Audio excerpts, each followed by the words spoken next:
జనం మోసపోయామంటూ రోడ్డెక్కలేదు, సీక్రెట్ కెమెరాలకి దొరికిపోలేదు, హేతువాద సంఘాల దాడి జరగలేదు.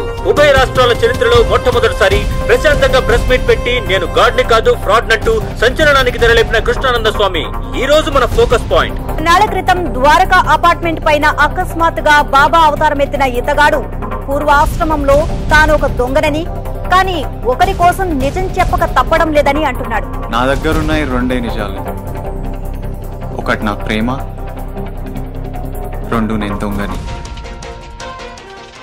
మా ఆయనకి ఏం కాదుగా డాక్టర్ గారు. 24 hours అయ్యే వరకు ఏం చెప్పలేమమ్మా.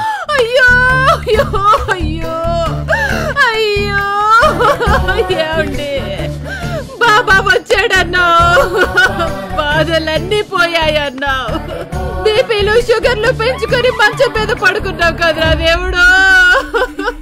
బాబా సచ్చినడు సర్వనాశనం అయిపోవాలి, వాడి కాళ్ళు చేతులు పడిపోవాలి. దారిని పోయే వెధవని దేవుడని అన్నావు, ఛానల్ పరువు నాకిపోయింది. చైర్మన్ తిట్టుంటే బ్లడ్ ప్యాంట్ లో కారుతుంది నాకు. అక్కడికి వెళ్తే మా ఆవిడ కడుపొచ్చింది నీ వల్ల, వాడి వల్ల కాదు.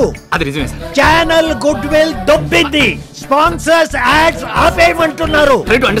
Get out. నా దగ్గరున్నాయి రెండే నిజాలు, నేను దొంగని. ఎర్రసింగా ఎంత పని చేసినావురా? ఒరేయ్, నీకు ముందే చెప్పినాను, ఈ 6 గంటల జోలికి వెళ్తే తెగిలొచ్చిన కోడ్లగా అయిపోతావని. నా మాట విన్నావా? వినలేదు. ఇప్పుడు చూడు ఏడు జరిగిందో చూడు. ముందే తిను, ఎక్కడ పోతాడు, వస్తాడులే గాని. ఇలా జరిగిన కాడ నుంచి మనిషిలా లేడు. కృష్ణానంద స్వామి కూడా ఇదే కోవలో దొంగని తెలిసేసరికి భక్తులు నిర్ఘాంతపోతున్నారు. నిన్నటి నుంచి ఎక్కడికి వెళ్ళావరా? ఆ దేవుడే నన్ను మోసం చేశాక ఎక్కడికి వెళ్తే ఏంటి, ఏమైపోతాయేంటి? ఈ రోజు ఆడన చావాలి, లేకపోతే నేను చావాలి.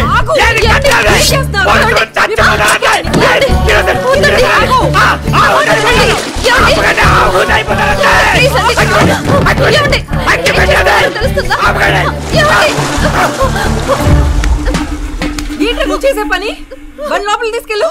రండి. ఏదో తెలుసు. ఓరే స్వామి, ఏంది నీకు వాళ్ళ? ఆ రోజు నీ కాడికే బయలుదేరినా, తెలుసు కదా మీడియా వాళ్ళు పెంట చేసింది.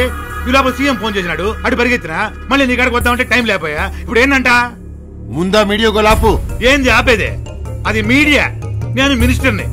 ఏలు పెడితే అంత మటుకు పైల్సే. మర్చిపోయావా? 15 కేసులు నేను వాదించి క్లీన్ చిట్ ఇస్తే నేను మినిస్టర్ అయింది. ఒరేయ్, నాకు ఎప్పటి నుంచో ఒక మంచి ఆంటీ నుంచుకోవాలని సరదా ఉండేది. దాని టార్చర్ ఎలా భరిస్తాంలే అని ఆ కోరిక కూడా వదిలేసుకున్నా. ఇప్పుడు నీ వల్ల మొత్తం సరే, ఇంతకి ఇప్పుడు ఏమంటావు? ఏంది అనేదే? నేను చెప్పేది నువ్వు ఆ ముగ్గురిని మీడియా వాళ్ళు దొరకకుండా నువ్వు చూసుకో.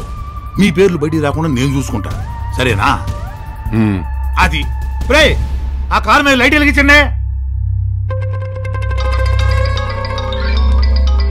హలో, ఏంటి పరిస్థితి? నిన్నటి నుంచి సేమ్ సిచ్యువేషన్, కానీ ఇక్కడ మీడియా వాళ్ళ మామూలుగా లేదు. దొరికితే పండగ చేసుకునేలా ఉన్నారు. వాళ్ళు ఎక్కడున్నారు? మన దగ్గరే ఉన్నారు. ఓ పంచే, అరగంటలో అంబులెన్స్ అక్కడికి వస్తుంది. ఆ నా కొడుకుని అందులో ఎక్కించే. మీడియాకే కాదు, ఇంకెవ్వరికి కనపడరు. అన్నా చెప్పింది చెయ్యి. ఒరే బావా, మనం ఇప్పుడు దాకా పోలీసులు దొరికే కానీ టీవీ వాళ్ళకి ఎప్పుడు దొరకలేదురా. వీటి వల్ల మన కెరియర్ నాశనం అయిపోతుందా? నైజాం నగలు జ్యువెలరీ దొబ్బి టీవీలో వచ్చినంత ప్రాబ్లం ఉండదురా. నేను ఎప్పుడో చెప్పా, ఇవన్నీ మనకు సెట్ కావరా అని. నా మాట విన్నావా? ఇప్పుడు చూడు ఏమైందో. ఏమవుతుందో అని ఆలోచించి చేస్తే అది ప్రేమలా అవుతుందిరా. సుజాత, దొంగబాబా కృష్ణానంద ఆశ్రమంలో పరిస్థితి గందరగోళంగా ఉంది. ఇక్కడ మిస్టరీని ఛేదించడానికి ప్రయత్నిస్తున్న మీడియాని కొంతమంది సాయుధ గుండాలు అడ్డుకునే ప్రయత్నం చేస్తున్నారు.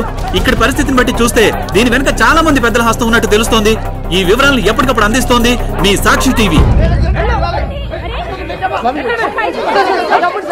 దొంగ బాబా కృష్ణానంద స్వామితో మీరు కాకుండా ఇంకెవరెవరున్నారు? ప్రజల అమాయకత్వాన్ని భక్తి పేరుతో వాడుకుని కోట్లాది రూపాయలు దండుకున్నారు, నిజమేనా? బాబా భాగవతాలు వెలుగులోకి రావడానికి గల కారణాలేంటి? దొంగ బాబాని ఒప్పుకోవటం వెనక ఎలాంటి రాజకీయ ఒత్తిళ్లున్నాయి? తన రహస్యం బట్టబయలు కావడంతో బాబా విదేశాలకి పారిపోయాడనే వదంతులు వినిపిస్తున్నాయి.